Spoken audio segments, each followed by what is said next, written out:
¿Vosotros alguna vez habéis estudiado la sintaxis de los infinitivos en español? Me imagino que no. ¿Por qué? Porque es que no hay nada que explicar, ¿no? Pues en latín sí. Así que vamos allá. Morfología de los infinitivos. El español tiene un solo infinitivo, como sabemos, el equivalente y descendiente del infinitivo de presente activo, ¿vale? Sin embargo, en latín tenemos 6 infinitivos, ya lo hemos dicho, los de presente, activos y pasivos, perfecto, activos y pasivos, futuro, activo y pasivo. Los más frecuentes son el de presente activo, por eso es el que queda en español, el de presente pasivo y el de perfecto activo. Los otros 3 pues ya no son tan frecuentes, ¿no? Aún así tenemos que ver la morfología de los 6, ¿vale? Entonces, y ahora aquí, cuidado, ¿vale? Aquí la teoría está todo, o sea, parece que es muy larga la teoría esta de la morfología, ¿vale? Pero realmente no es difícil, ¿vale? Esto antes yo tenía, en la primera versión del curso, tenía simplemente una tablita en la que estaba, pues, básicamente resumido. Lo que pasa es que, bueno, ahora que estamos actualizando el curso, pues, vamos a decir que me lo estoy currando más, ¿vale? Entonces no está simplemente la tablita, bueno, de hecho no está la tablita, sino que está más, vamos a decir, desglosado, con ejemplos, etcétera, pero es muy fácil, ¿vale? Entonces, infinitivos de presente. El infinitivo de presente activo se forma uniendo los siguientes morfemas. Como estamos en infinitivo de presente, pues tema de presente, ¿no?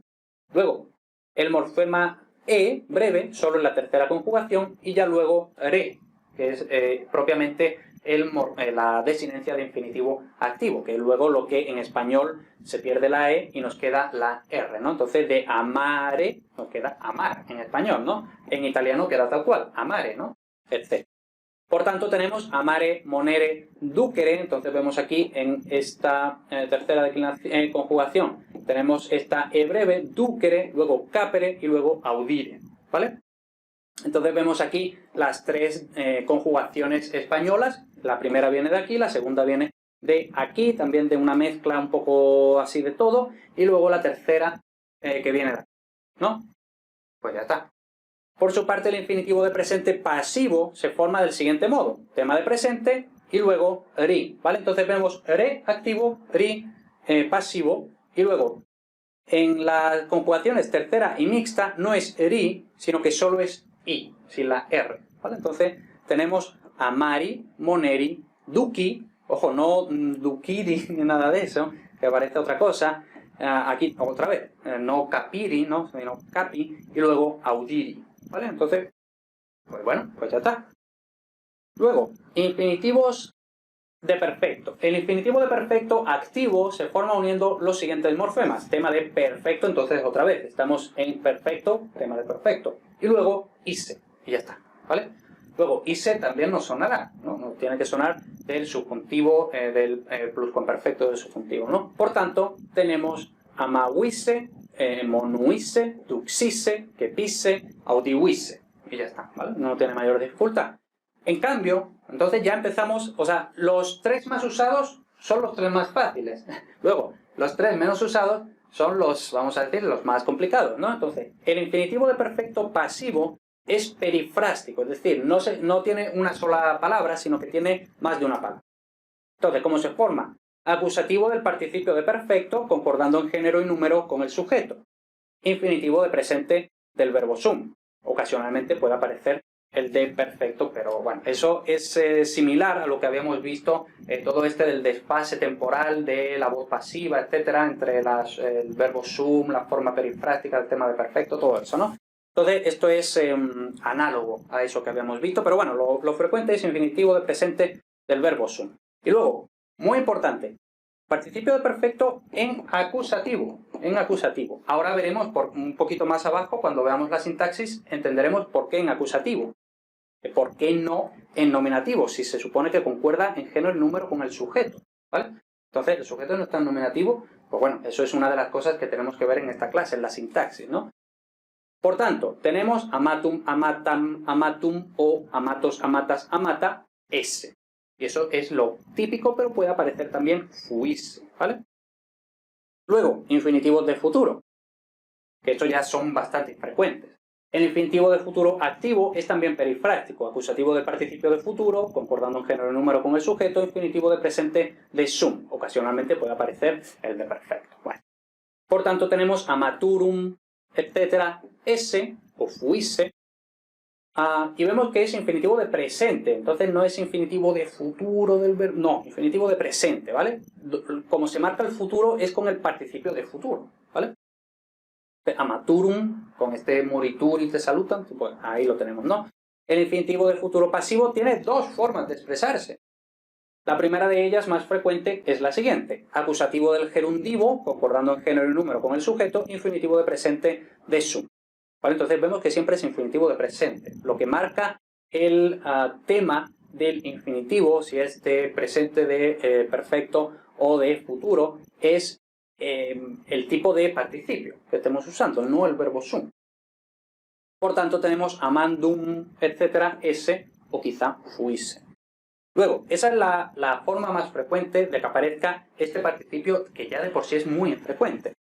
Luego, la segunda forma, también perifrástica, es esta. El supino, directamente supino en acusativo, e ir, que es el infinitivo de presente pasivo del verbo eo, que es el verbo ir, ¿no? Entonces, pues bueno, vemos que esta es una forma muy rara, ¿no? Tendríamos amatum iri.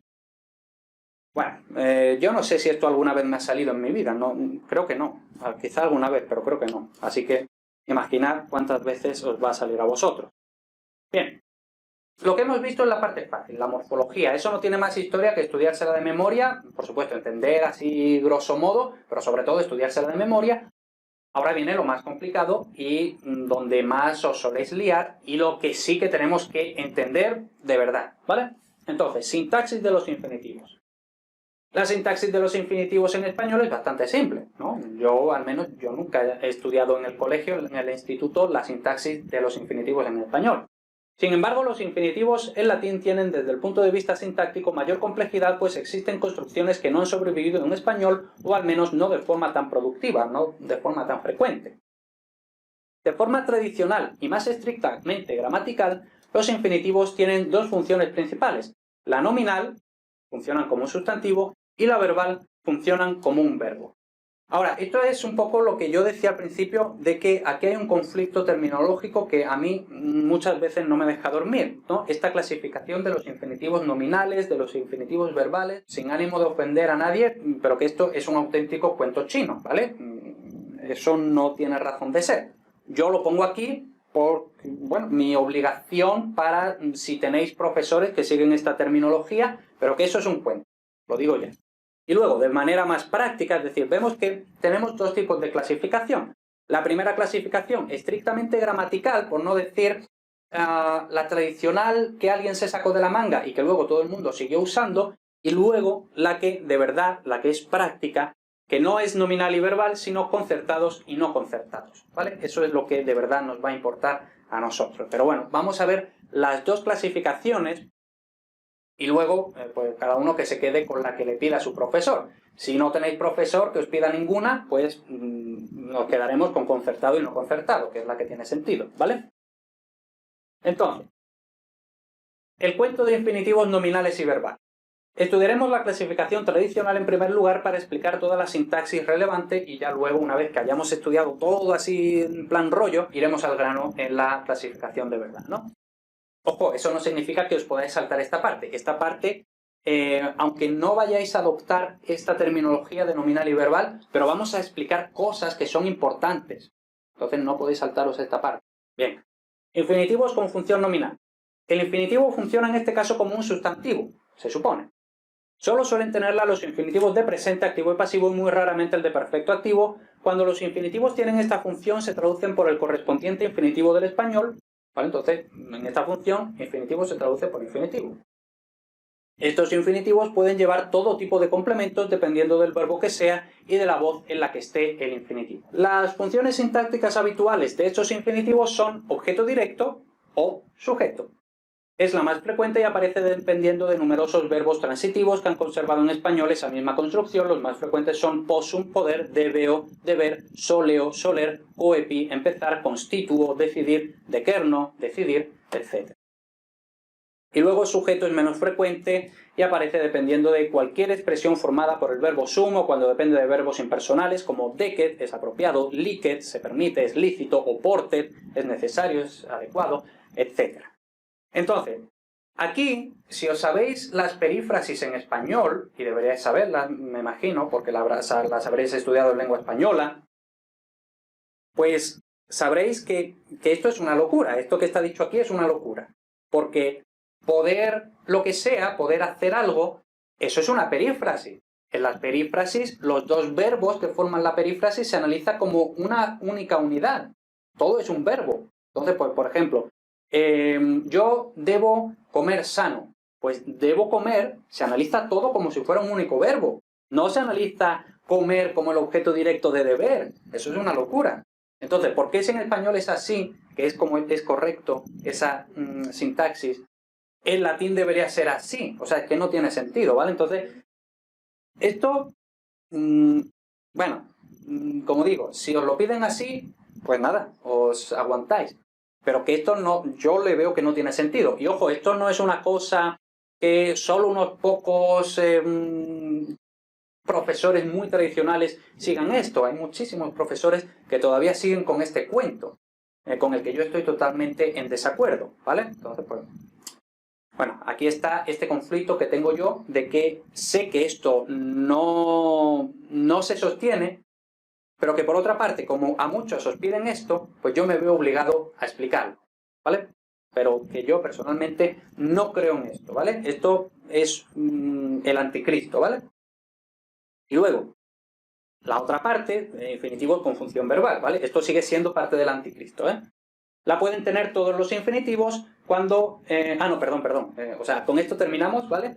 Y ahora, infinitivos con función verbal, que esto es realmente lo más importante, ¿vale? O sea, esto, a ver, por así decirlo, sigue siendo parte del anticristo, pero esto sí, esto sí lo tenemos que entender, ¿vale? Porque todo el razonamiento que vamos a hacer aquí, no os preocupéis por esta tabla, ¿vale? No os asustéis.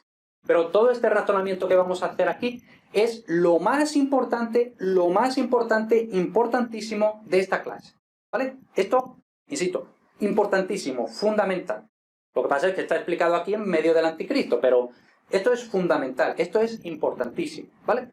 Entonces, infinitivos con función verbal, no importa si es función verbal, si luego consideramos esto de que concertado o no concertado, no importa, ¿no? Pero el razonamiento es lo importante, ¿vale?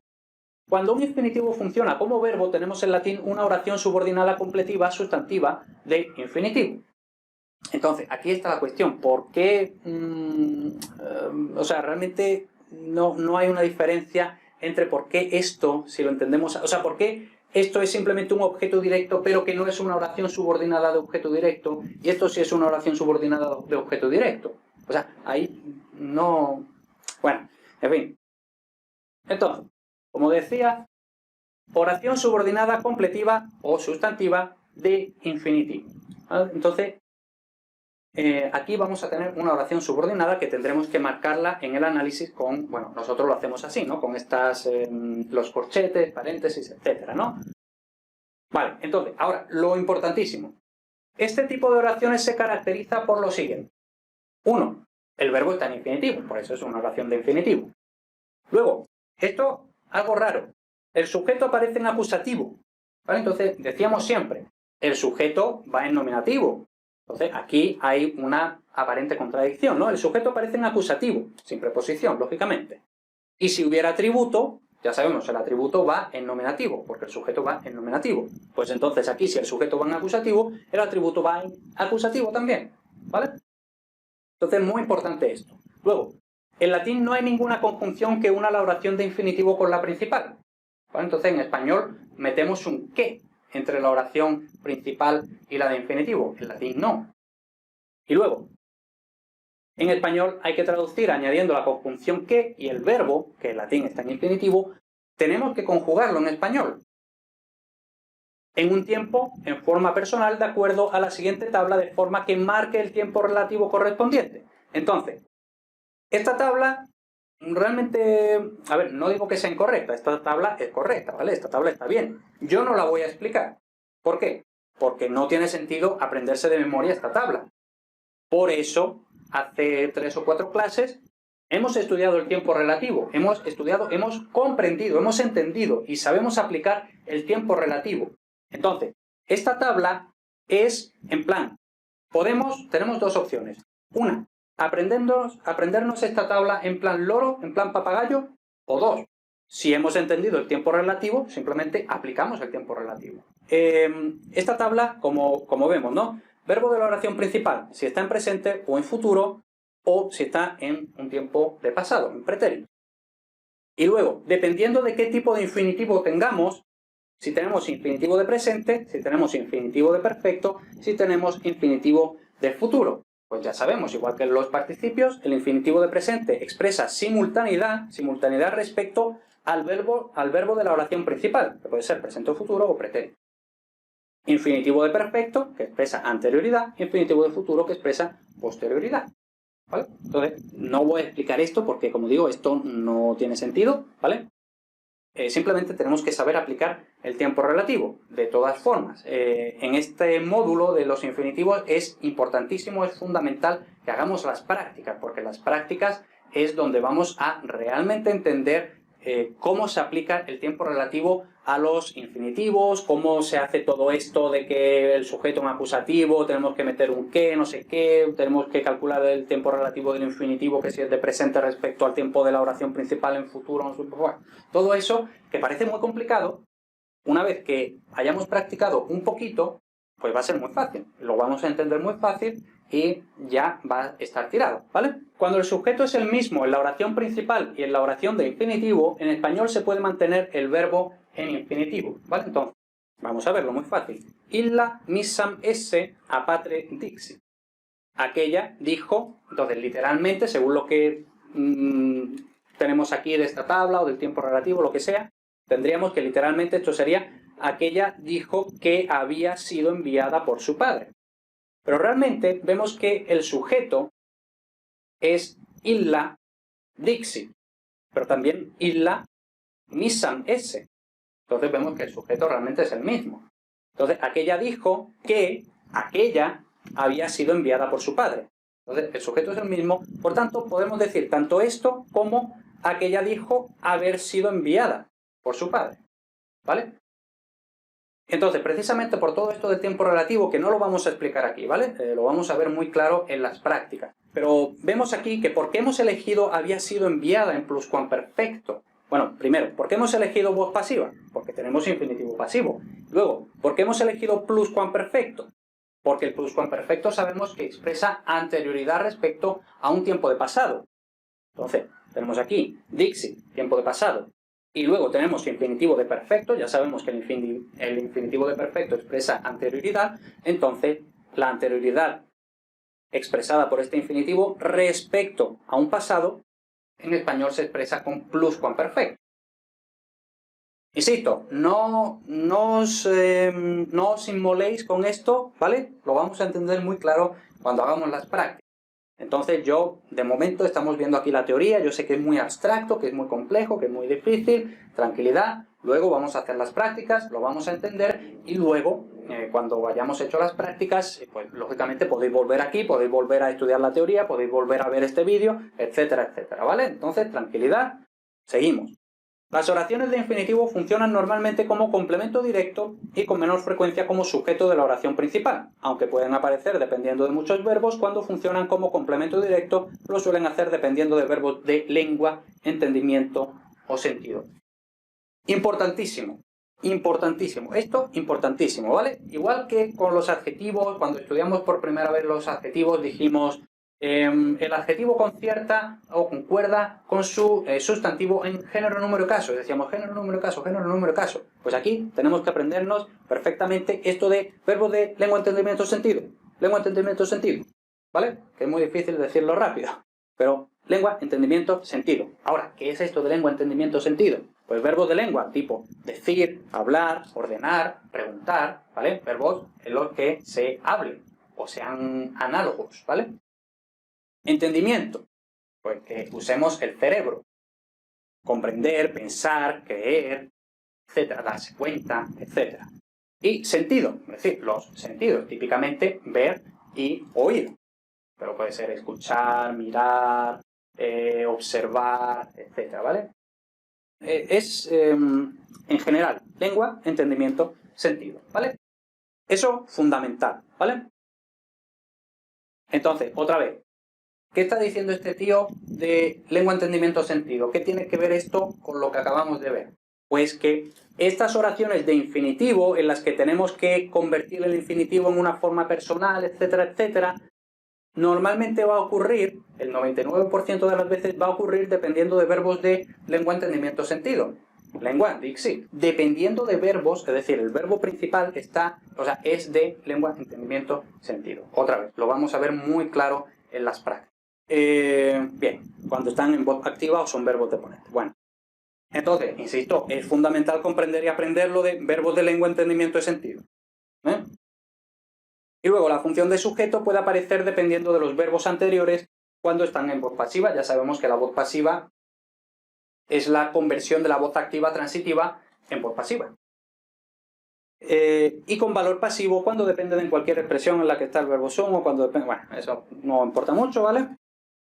Y ahora vamos a la otra clasificación. Esto que acabamos de ver aquí, esto fundamental, ¿vale? Y esto, igualmente, aunque no usemos esta clasificación de infinitivos con función nominal, infinitivos con función verbal, eso no importa. Esto es fundamental, este razonamiento es fundamental para los infinitivos. Nos desprendemos de toda esta distinción de verbos en función nominal, verbos en infinitivos en función nominal, verbal, todo eso. Vamos a una clasificación que tiene más sentido, que es la de infinitivos concertados y no concertados, ¿vale? Entonces, como digo yo aquí, dado lo heterogéneo y posiblemente inexacto y obsoleto de los criterios para clasificar los infinitivos como nominales y verbales, lo más práctico es simplemente atender a la clasificación de infinitivos concertados e infinitivos no concertados. Ahora, ¿qué es esto de concertado y no concertado? Concertado.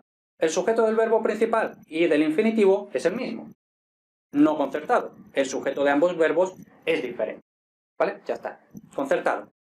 El infinitivo y el verbo principal tienen el mismo sujeto. No concertado, hay dos sujetos diferentes. Entonces, por ejemplo, yo quiero hacer algo. Entonces, yo quiero, lógicamente. Y yo quiero que yo haga, ¿vale? Que yo haga, eso no se dice en español, ¿no? Pero yo quiero que yo haga algo. Entonces, yo quiero hacer algo. Pues ahí los sujetos siempre soy yo. Yo quiero y yo voy a hacer algo porque quiero hacerlo, ¿no? Entonces, ahí los sujetos son los mismos. Pero, por ejemplo, yo quiero que tú hagas algo. Entonces, yo quiero, pero luego tú hagas algo, ¿no? Entonces vemos ahí ese yo quiero que tú hagas algo.